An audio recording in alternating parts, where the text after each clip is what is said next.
नमस्कार दोस्तों, आज हम बात करेंगे एक ऐसे संगठन की जिसने आज़ादी के बाद से लेकर आज तक भारत की राजनीति, समाज और संस्कृति पर गहरा प्रभाव डाला है। राष्ट्रीय स्वयंसेवक संघ यानी कि आरएसएस। इस वीडियो में हम समझेंगे इसका इतिहास, विकास, मुख्य घटनाएं, आलोचनाएं और इसका भविष्य। यूपीएससी एस्पिरेंट्स के लिए ये टॉपिक मॉडर्न इंडियन पॉलिटी और सोसाइटी में काफी मायने रखता है।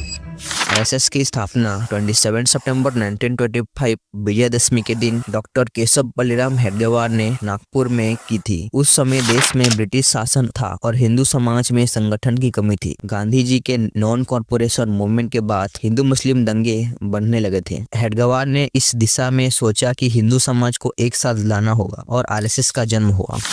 शुरुआत में केवल 17 सदस्य थे। प्रतिदिन शाखा होती थी जहां शारीरिक व्यायाम, बौद्धिक चर्चा और देशभक्ति की शिक्षा दी जाती थी। नाम पहले जरीपटका मंडल या भारत उद्धारक मंडल सोचा गया था, लेकिन अंत में राष्ट्रीय स्वयंसेवक संघ नाम तय हुआ। विकास और विस्तार। 1940 में डॉक्टर हेडगेवार के निधन के बाद माधव सदाशिव गोलोलकर यानी गुरुजी नए सरसंघ चालक बने। उनके नेतृत्व में आरएसएस का विस्तार तेजी से हुआ। गुरुजी ने आरएसएस के विचारों को एक राष्ट्रीय आंदोलन के रूप में बदला। आज आरएसएस दुनिया का सबसे बड़ा वॉलंटियर ऑर्गेनाइजेशन माना जाता है। 2018 तक 56,000 से अधिक डेली शाखाएं चल रही थी और 10 मिलियन से अधिक सदस्य ट्रेनिंग ले चुके थे। आज आरएसएस लगभग 55,000 गाँव तक पहुंच चुका है और 2024 तक 78,000 शाखाएं चल रही थी और विदेश में भी हिंदू स्वयंसेवक संघ के रूप में काम करता है। संघ, परिवार और सहयोगी संगठन। आरएसएस के अंतर्गत कई अनुषंगिक संगठन बने जो अलग अलग क्षेत्रों में काम करते हैं। इनमें मुख्य हैं भारतीय जनता पार्टी बीजेपी। संघ का पॉलिटिकल विंग है अखिल भारतीय विद्यार्थी परिषद यानी एबीवीपी। इंडिया का सबसे बड़ा स्टूडेंट ऑर्गेनाइजेशन है। विश्व हिंदू परिषद वीएचपी हिंदू धार्मिक कॉसेस को प्रमोट करता है, जैसे कि मंदिर बनाना, गौ रक्षा एक्सेट्रा। इसका यूथ विंग बजरंग दल है। संघ के अंडर और भी आउटफिट्स हैं, जैसे धर्म जागरण समिति और राष्ट्रीय सिख संगठन, भारतीय मजदूर संघ बीएमएस। इंडिया का एक सबसे बड़ा लेबर यूनियन है और सेवा भारती, वनवासी कल्याण आश्रम, सरस्वती शिशु विद्या मंदिर, राष्ट्रीय सेविका समिति। इस तरह संघ परिवार एक विशाल और प्रभावी नेटवर्क बन चुका है। आरएसएस और देश की मुख्य घटनाएं। आरएसएस कई राष्ट्रीय घटनाओं में सहभागी रहा है। 1947 कश्मीर एक्सेशन में आरएसएस ने महाराजा हरि सिंह को समर्थन दिया। 1962 इंडो चाइना और 1965 इंडो पाक युद्ध, आरएसएस ने आर्मी को लॉजिस्टिकल सपोर्ट दिया। 1963 और रिपब्लिक डे परेड में आरएसएस के 3,000 स्वयंसेवकों को नेहरू जी ने बुलाया था। 1975 के इंदिरा गांधी के इमरजेंसी के विरुद्ध आरएसएस ने आंदोलन चलाया। 1.5 लाख से अधिक स्वयंसेवक गिरफ्तार हुए थे। 2004-2013 उत्तराखंड फोर्स, आरएसएस ने डिजास्टर रिलीफ का काम किया। 2020 कोविड के समय स्वयंसेवकों ने राशन, दवाई और मेडिकल सेवा दी।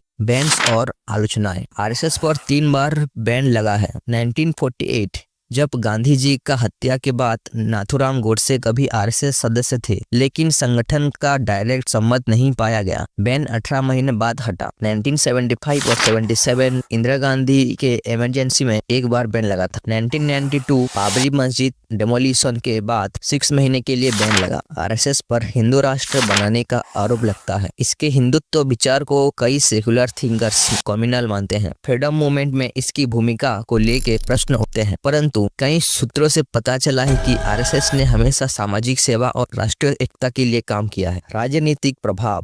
आरएसएस बीजेपी का आइडियोलॉजिकल गुरु माना जाता है। अटल बिहारी वाजपेयी, एलके आडवाणी, नरेंद्र मोदी सब आरएसएस से जुड़े रहे। नरेंद्र मोदी जो लाइफ लॉन्ग आरएसएस प्रचारक रहे, फिर गुजरात के चीफ मिनिस्टर बने। 2002 के गुजरात राइट्स उनके टाइम में हुए। मोदी 2014 में प्राइम मिनिस्टर चुने गए, जो आरएसएस का बढ़ते इन्फ्लुएंस का सिंबल है। बीजेपी की सफलता में आरएसएस का जमीनी संगठन काफी बड़ा फैक्टर रहा है। एजुकेशन, संस्कृति, राष्ट्रवाद जैसे मुद्दों में आरएसएस प्रभाव डालता है। यूपीएससी एग्जाम्स में हिंदी के महत्व पर भी इसकी संगठन शिक्षा, संस्कृति, उत्थान, न्यास से दावा किया था। 2025 में आरएसएस अपने 100 साल पूरा करेगा। सरसंघ चालक मोहन भागवत जी ने कहा है कि हम उत्सव नहीं, अपने लक्ष्य की पुनर्संपन्न की दिशा में काम करें।